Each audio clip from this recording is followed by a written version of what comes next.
네, 이 저녁에도 고단하실 텐데 기도의 자리에 나오셔서 함께 기도의 짐을 나눠 주기 위해 오신 여러분 모두를 환영하고 반갑습니다. 제가 목사여서 그런지는 몰라도 주변에서 잘 알든 잘 모르든 같은 기도 제목으로 이분이 기도하고 있다. 그 이유만으로도 마음이 이렇게 든든하고 힘이 되고 그럴 때가 꽤 많이 있더라고요. 그런 맥락에서 여러분들이 같이 기도하시는 것이 저한테는 큰 힘이 됩니다. 잘 오셨습니다. 오늘 말씀의 제목은 선명한 기도입니다. 이 선명하다라는 것이 찾아보니까 뚜렷해서 혼동되지 않는다라는 그런 의미라 하더라고요. 기도가 색이 선명하다. 그거는 우리가 참 쉽게 이해할 수 있는데 기도가 선명하다, 선명한 기도다.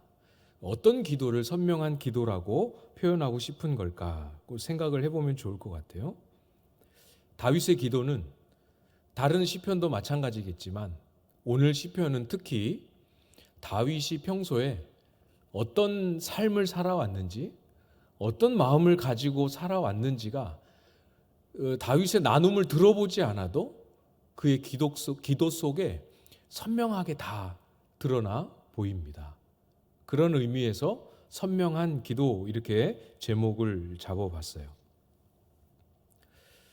이 사람은 다윗인 걸 우리가 알지만 이 시편을 이렇게 읽어가다 보면 이 사람은 도대체 어떤 사람이길래 이렇게 기도할까? 이렇게 시작을 해서 본문을 묵상하고 또 묵상하다 보면 이 사람은 평소에 이런 삶을 살았겠구나. 그의 마음의 중심이 여기에 있었기 때문에 이런 기도를 하나님 앞에 드릴 수 있구나라는 것을 우리의 마음에 이렇게 깨우쳐 주는 시편입니다. 정말 그런 것 같아요. 가만히 보면 우리의 삶과 우리의 기도가 동떨어져 있지 않습니다. 우리가 하나님 앞에 향한 열망과 진실함과 신실함, 충성스러움을 가지고 삶을 살아갈 때 그 삶에 담겨있는 우리의 마음과 열망이 기도 속에 그대로 담기게 되고요. 또 반대로 우리가 하나님 앞에 간구하는 그 기도의 내용이 절실하고 진실할수록 그 기도의 내용이 우리의 삶에 영향을 미치고 우리의 삶을 지배하게 되지 않겠습니까? 기도와 삶은 따로 떨어져 있지 않구나라는 것을 잘 이해하면 좋겠어요. 그래서 하나님 앞에 신실하고 충성스러운 삶이 우리의 기도를 어떻게 만들어 가는지, 우리의 하나님 앞에 가져야 할 진실하고 정직하고 간절한 기도가 어떻게 우리의 삶에 영향을 미치는지 이 신비를 이 시편 7편 말씀을 우리가 부분적으로 묵상하면서 같이 잘 누리고 정말 다윗의 삶과 그 중심이 어떠했는가를 한번 같이 살펴보는 시간 가져보도록 하겠습니다.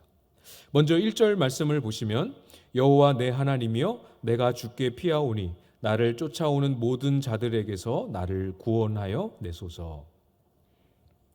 다윗의 상황을 구체적으로 어떤 사건인지 성경에 기록된 여러 사건 중에 어떤 사건인지를 특정하기는 어렵지만 어떤 형편에 있는지를 미루어 짐작할 수 있는 표현이 등장합니다. 나를 쫓아오는 모든 자들에서 쫓아온다 이 표현은 그냥 이렇게 뒤따라가는 그런 의미가 아니고 실제로 이 단어는 전쟁에서 쓰는 단어입니다. 적 군사를 목숨을 빼앗기 위해 칼을 들고 또는 말을 타고 맹렬하게 추격하는 데 쓰는 단어예요. 그러니까 다윗은 이걸 문자적인 의미로 그대로 해석하든 그 정도로 다윗이 위급하다라는 의미로 해석하든 어쨌든 동일한 것은 다윗은 지금 아주 긴박하게 생명의 위협을 느끼는 급박한 상황 가운데 놓여 있다. 이거 우리가 추론해 볼 수 있습니다. 뒤에서 쫓아오고 있는 거예요. 그런 상황에서 다윗이 지금은 무엇을 고백하고 있습니까? 방금 읽은 1절 앞부분에서 다윗은 주님께로 피한다. 이렇게 고백을 하고 있습니다. 주님께로 피한다.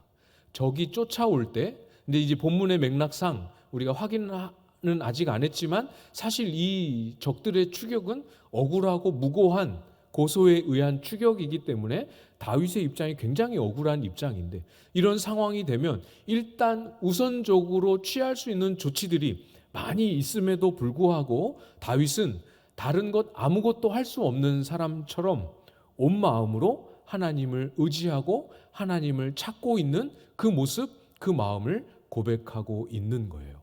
마치 하나님께 도움을 구하는 일 외에 아무것도 할 수 없고 하나님 밖에는 도움을 구할 이가 아무도 없는 것 같이 그렇게 하나님께로 도망을 치고 있는 겁니다.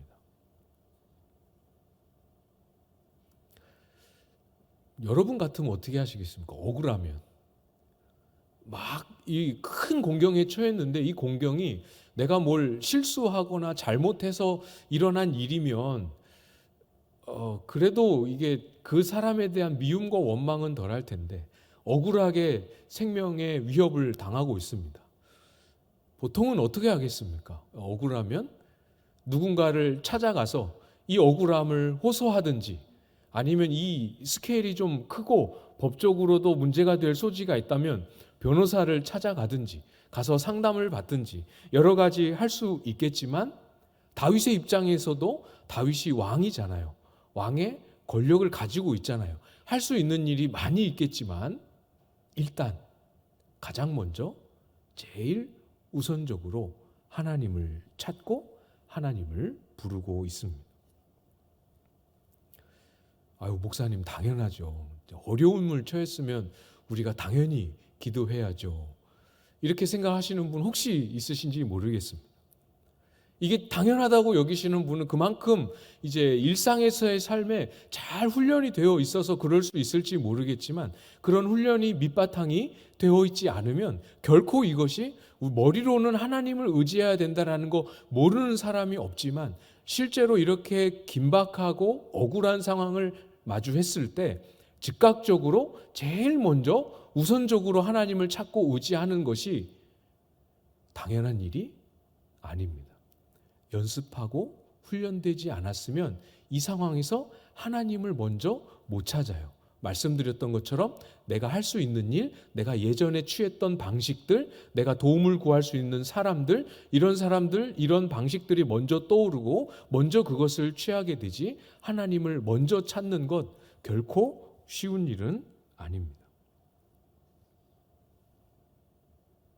평소에, 그리고 지금 이 시편 7편에 기록되어 있는 것처럼 이렇게 긴박하고 어렵고 고통스러울 정도의 그런 수준이 아닌 우리의 일상에서 만날 수 있는 작은 어려움들, 작은 고민거리들, 내 힘으로 풀어낼 수 있는 일들 앞에서 그럴 때, 어렵지 않게 할 수 있을 때, 그럴 때 하나님을 찾고 하나님을 부르고 의지하는 것이 연습이 되어야 합니다.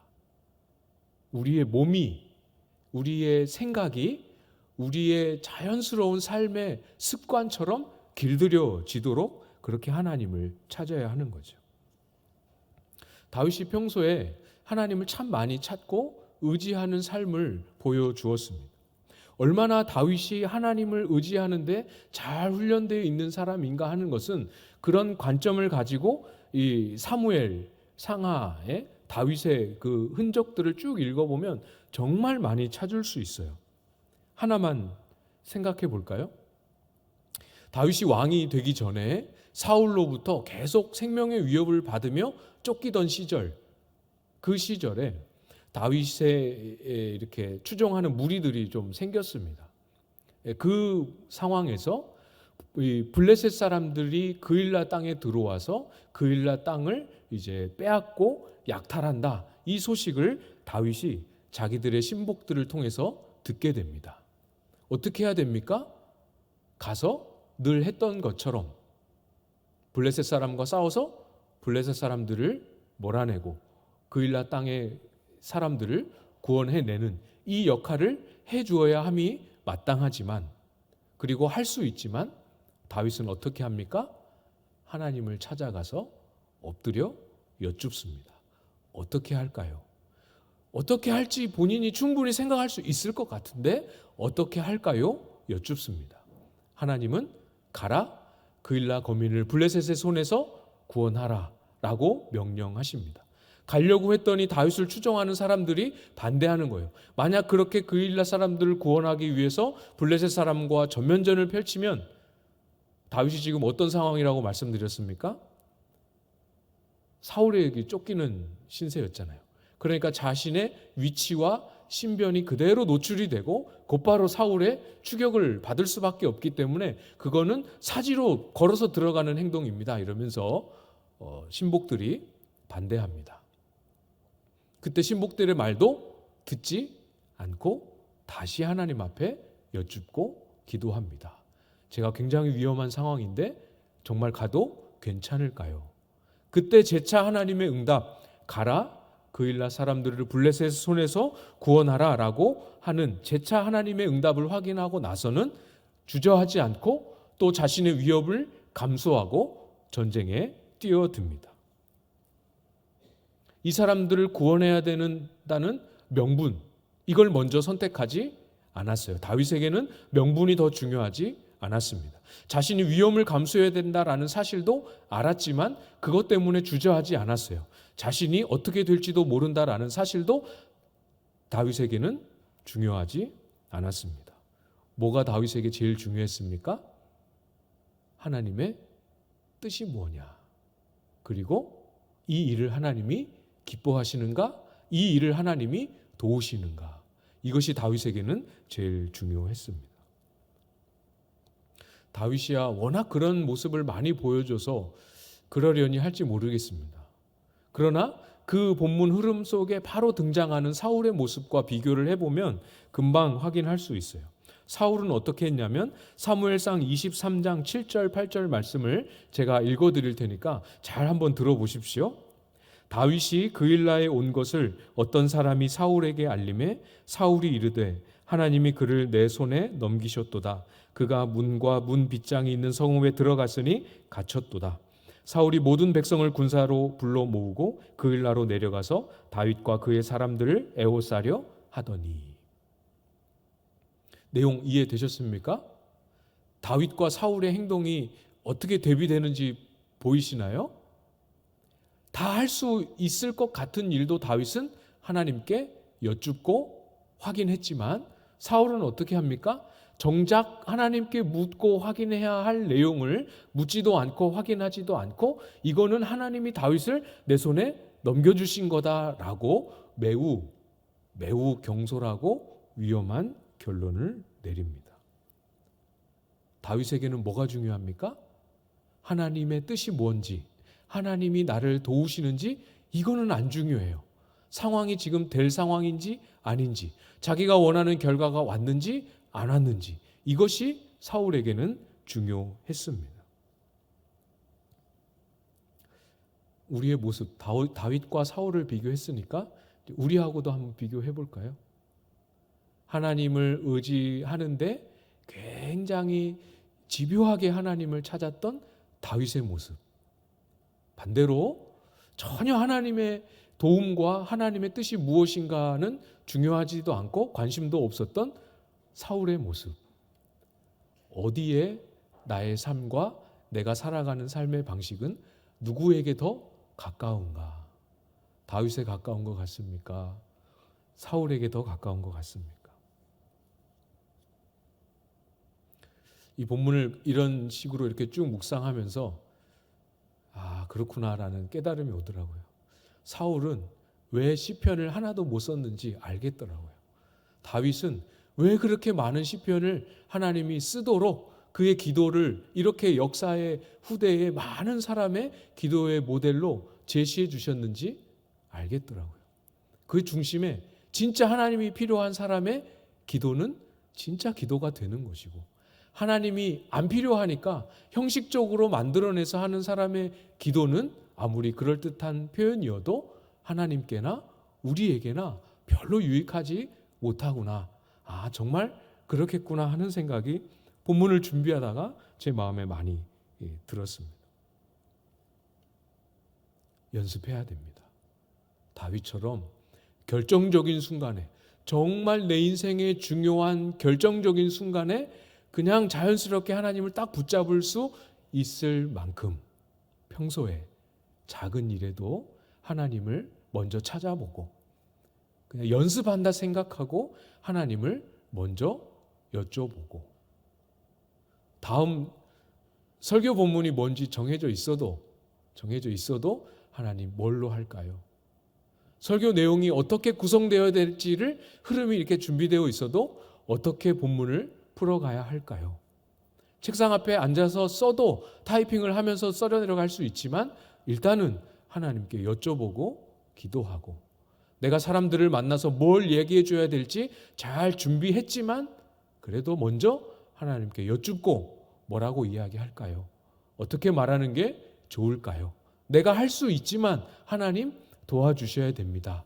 작은 일에 하나님을 부르고 하나님을 찾고 하나님을 의지하는 이 경건의 훈련과 연습, 작은 일에도 결코 가벼이 여길 수 없을 만큼 정말 여러분의 신앙의 중요한 요소가 될 겁니다. 해보십시오. 기도가 달라집니다.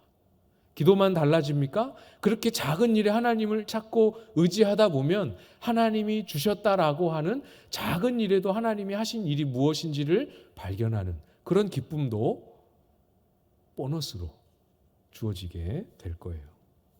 해보세요. 진짜입니다. 다윗의 기도 속에서 선명하게 드러나는 그의 삶의 모습, 3절부터 5절까지의 내용에서 사실 더 많이 뚜렷하게 드러납니다. 3절부터 5절까지 말씀 우리 같이 한번 읽어볼까요? 3절부터 5절까지 시작. 여호와 내 하나님이여, 내가 이런 일을 행하였거나 내 손에 죄악이 있거나 화친한 자를 악으로 갚았거나 내 대적에게서 까닭 없이 빼앗았거든 원수가 나의 영혼을 쫓아잡아 내 생명을 땅에 짓밟게 하고 내 영광을 먼지 속에 살게 하소서. 3절에서 말씀하는 이런 일, 이거는 어떤 일이겠습니까? 흐름상 지금 다윗을 무고하게 이렇게 모함하고 추격하는 악인들을 하는 행동을 의미합니다. 그런 일을 다윗은 한 적이 없다라고 말하는 거예요. 그런 일을 만일 내가 한 적이 있다면, 그게 3절의 내용이죠. 4절은 어떤 내용입니까? 화치는 언약을 맺는다는 뜻이에요. 그러니까 언약을 맺어놓고 하나님 앞에서 언약을 체결해 놓고 그 언약 맺은 사람을 이용만 해놓고 필요 없을 때는, 나는 손해가 될 때는 배신을 하고 그렇게 하거나 무력으로 나의 유익을 위해서 다른 사람의 것을 빼앗거나 이렇게 하는 행동을 내가 한 적이 있다면, 그런 의미입니다. 그리고 5절 3절과 4절에서 말한 그런 행동들을 제가 한 적이 있다면 원수들이 나를 쫓아와서 잡고 원수들에게 내 생명이 빼앗기고 비참하고 수치스럽고 굴욕적인 최후를 맞이하게 해주십시오. 이렇게 지금 기도를 하고 있는 겁니다.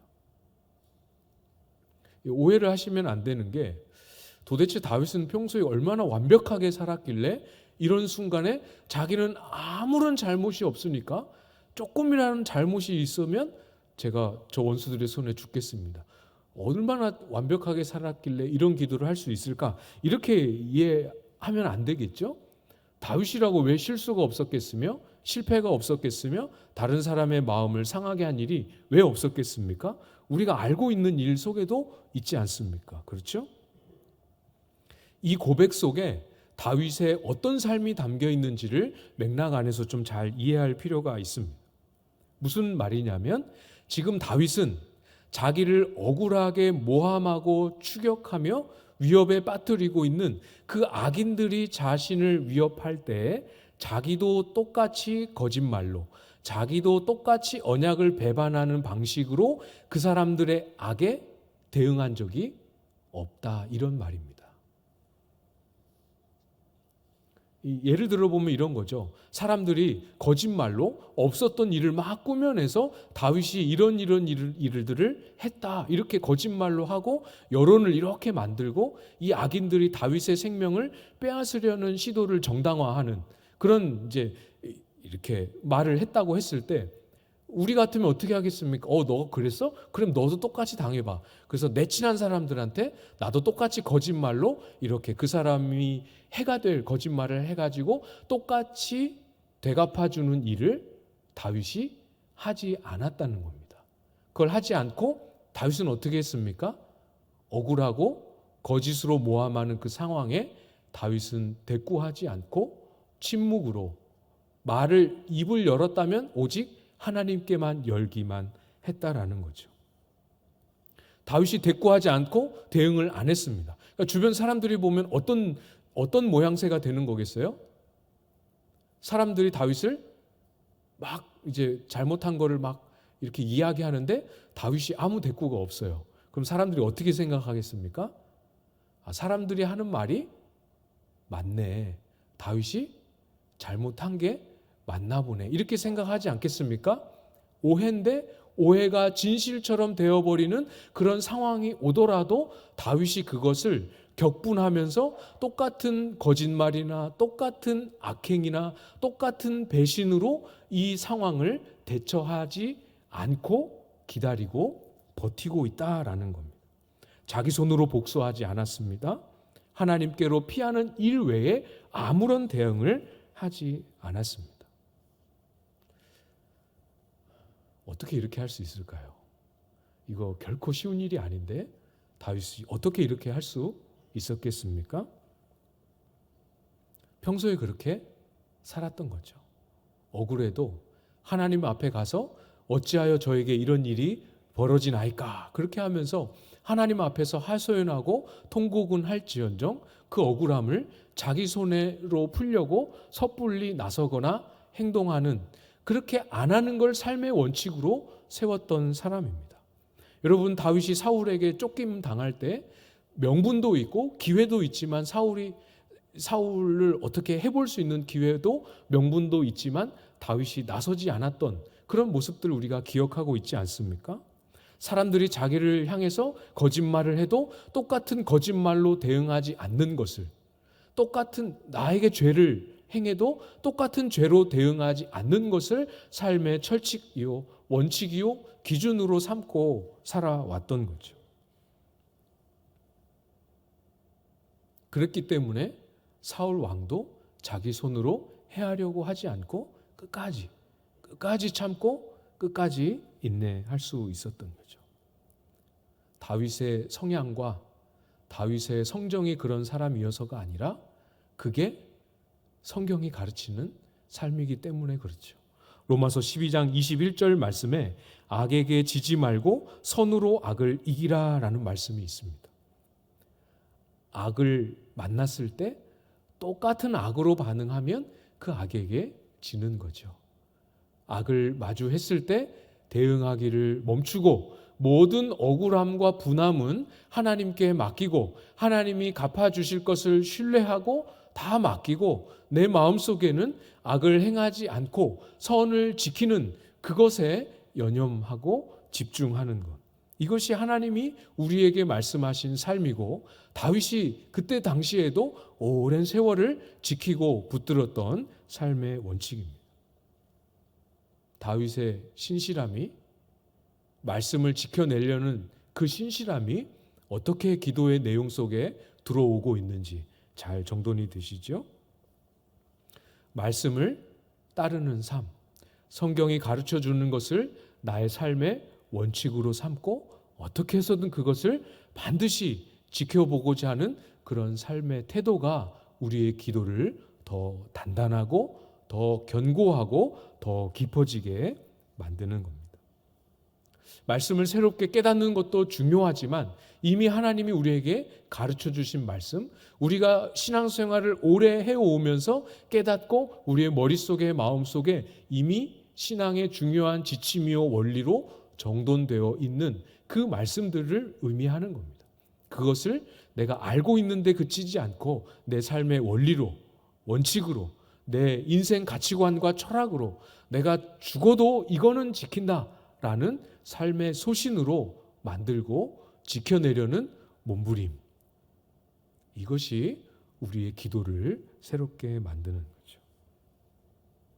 무엇이 떠오르십니까? 정직, 신실함, 진실함, 공의로움, 긍휼, 다른 사람에 대한 선한 태도, 여러 가지 성경이 말하는 우리의 삶의 자세와 태도들이 있습니다. 기준으로 세워야 합니다.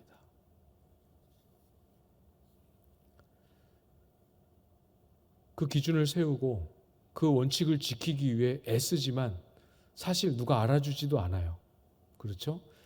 그렇게 사는구나 칭찬해 주지 않습니다. 그렇게 한다고 해서 내가 그 불의와 타협하지 않고 그걸 지키기 위해서 참 고지식하게 그렇게 산다고 해서 세상이 막 하루아침에 공의롭게 바뀌고 그렇지도 않습니다.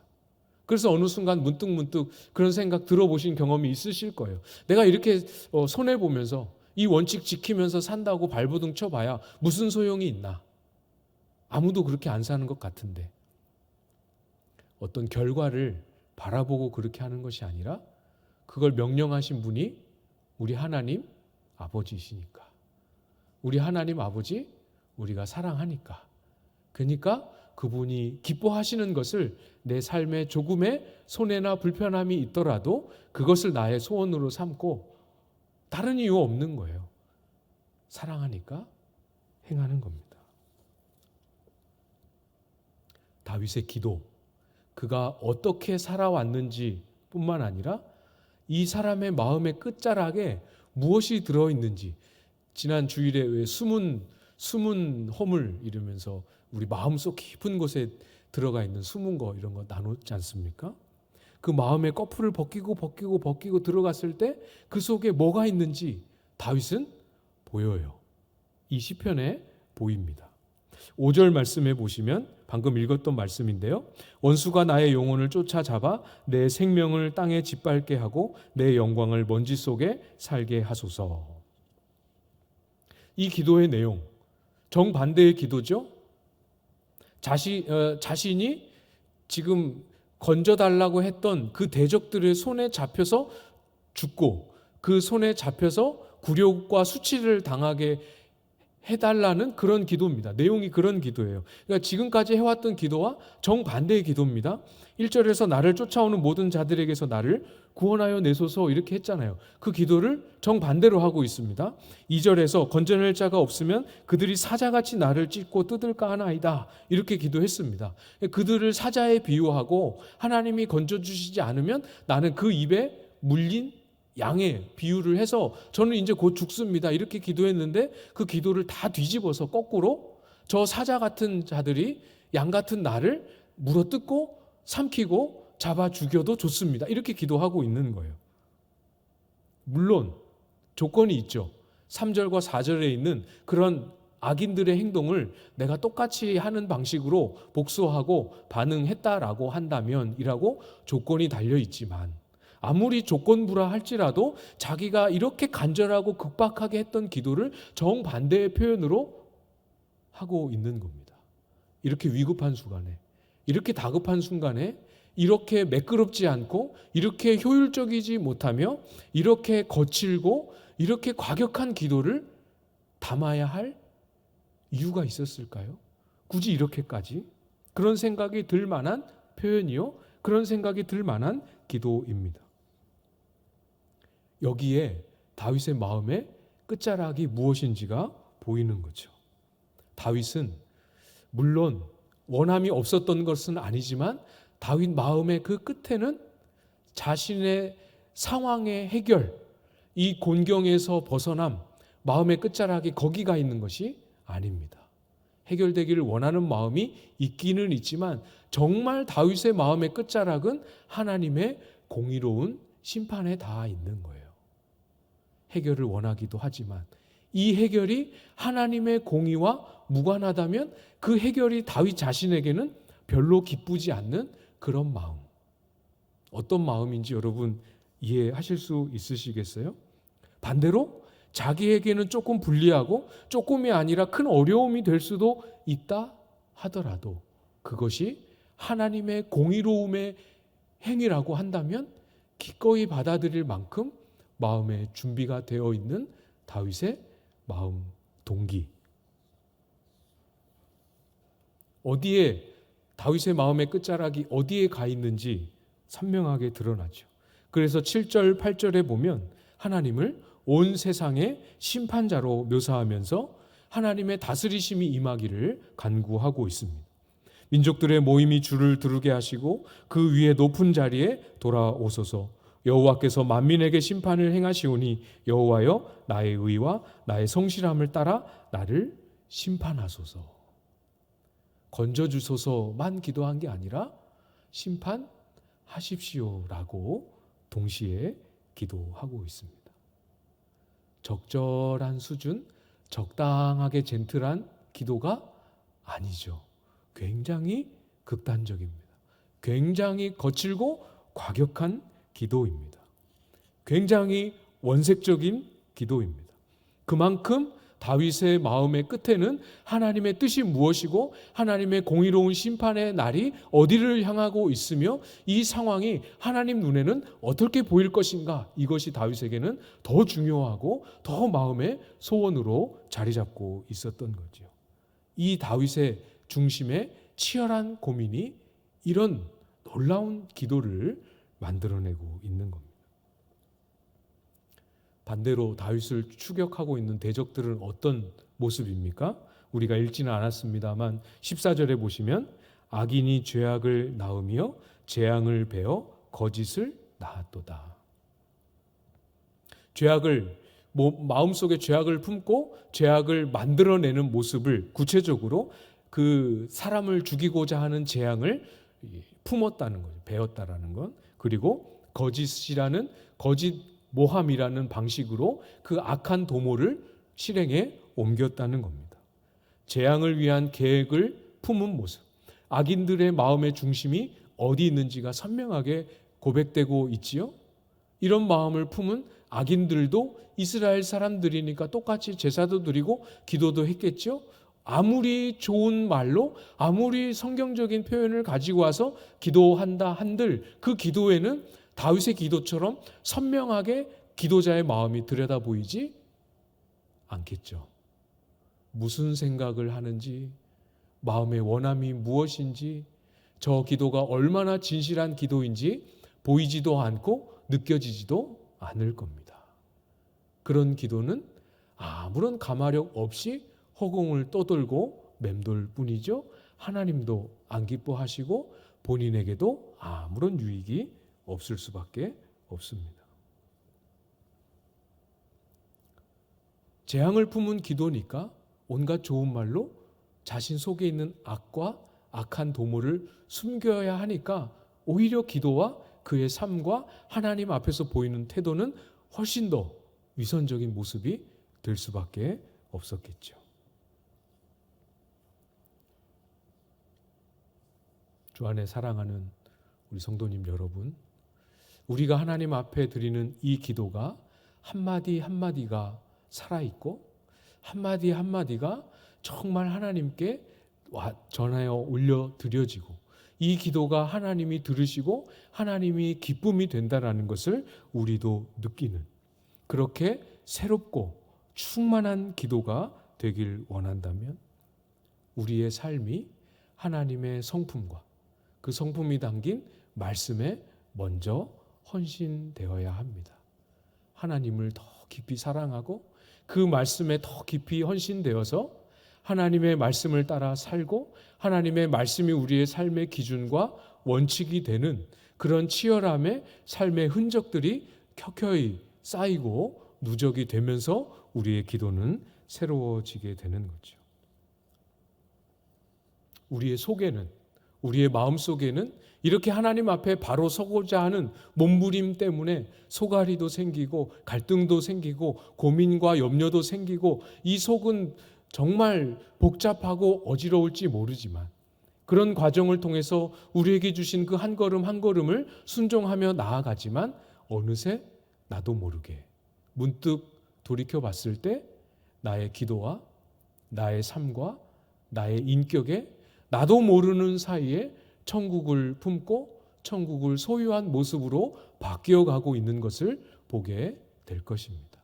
힘겨워도 소가리가 좀 생겨도 물러서지 말고 한 번 한 번을 우리에게 선택의 기회를 주실 때 나를 부인하고 내 것을 포기하고 말씀에 나를 헌신시키는 그러한 삶으로 우리의 삶뿐만 아니라 우리의 기도까지 새로워지는 저와 여러분들 다 되실 수 있기를 주님의 이름으로 축복합니다.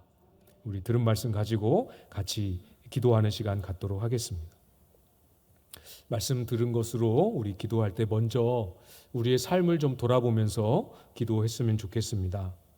나는 다윗처럼 하나님 없으면 어떤 것도 할 수 없을 만큼 그렇게 하나님을 찾고 의지하는 것이 절대적인 사람인가? 아직 훈련은 안 됐다 하더라도 그것을 그만큼 귀한 것으로 여기고 있는가? 한번 스스로에게 질문을 던지고 마음을 살펴봤으면 좋겠습니다. 아니면 사울처럼 상황이 풀리면 그걸로 충분하고 명분이든 인정이든 그런 걸로 충분하니까 하나님 의지하는 것 별로 필요 없게 여기며 살아오지는 않았는가? 혹 우리의 마음속에 떠오르는 하나님 별로 필요 없게 여겼던 별로 필요함을 느끼지 못하며 지나왔던 순간들이 떠오른다면 하나님 앞에 고백하고 하나님 그때 제가 하나님을 그렇게 필요하며 절박하게 찾지 않았습니다. 고백하고 회개하는 기도 하나님 앞에 올려드렸으면 좋겠습니다.